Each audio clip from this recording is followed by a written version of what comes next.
Roar! Ew.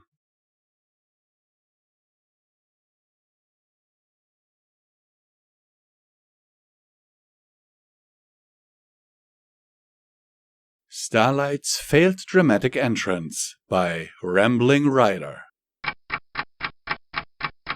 Seriously, this place needs a map. It'd taken months of study, of work, of research, but Starlight had done it.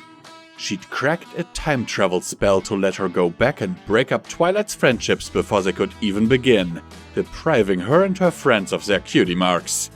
Revenge was going to be sweet. And of course, Princess Twilight had to be around to see it.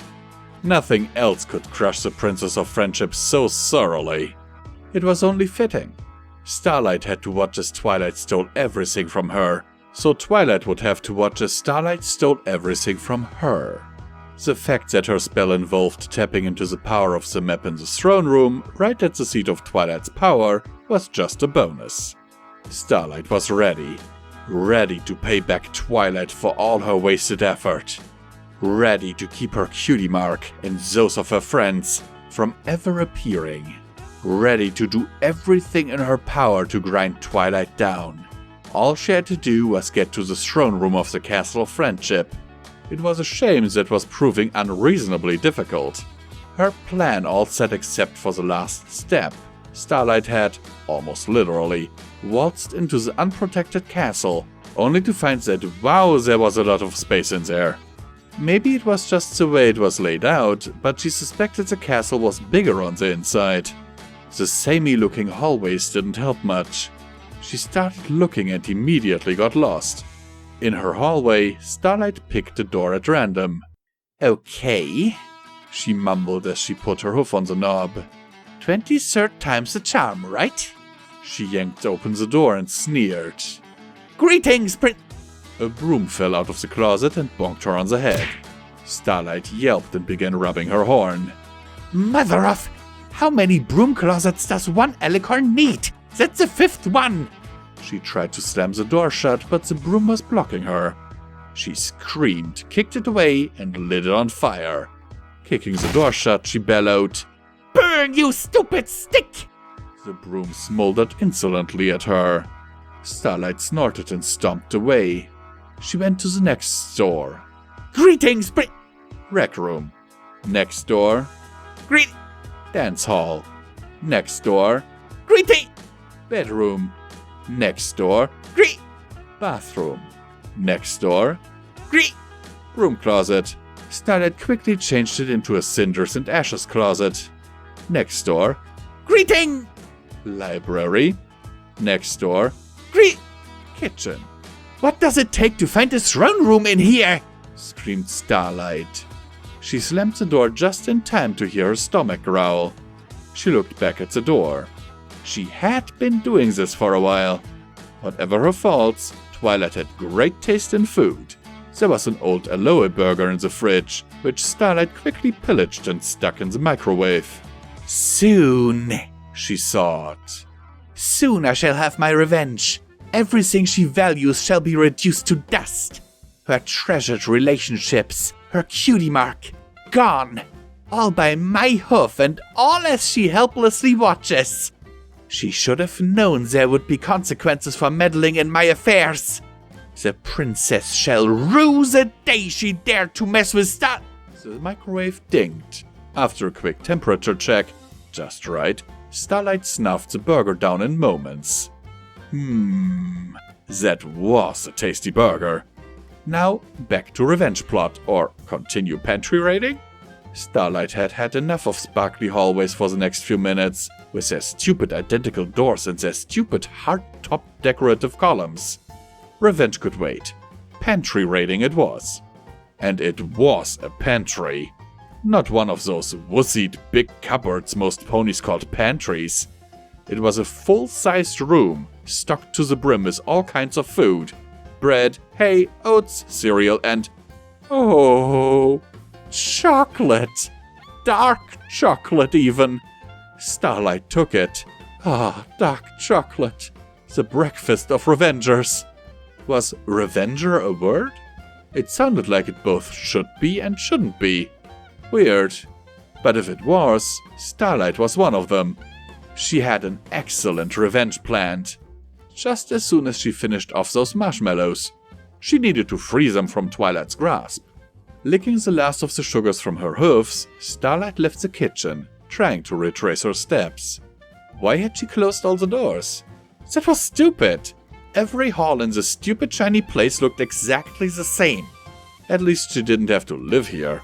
She kept looking, going back on her steps and opening what doors she thought she hadn't opened before. She got bonked on the head with 2 more brooms as she looked. Okay, those big double doors, those had to lead to the throne room. If they didn't, what else would? After a few moments of rolling her shoulders and her hips, Starlight kicked the doors open and sneered. "Greetings, Princess Twilight," she said to the empty throne room. "Thought I'd stop by and visit. I'd love to tell you why, but that would boil." She blinked and looked around. It was a throne room, but it was most definitely lacking its princess or her assistant. Was it really taking them that long to get back from Canterlot? "Oh, come on!" she bellowed to No Pony.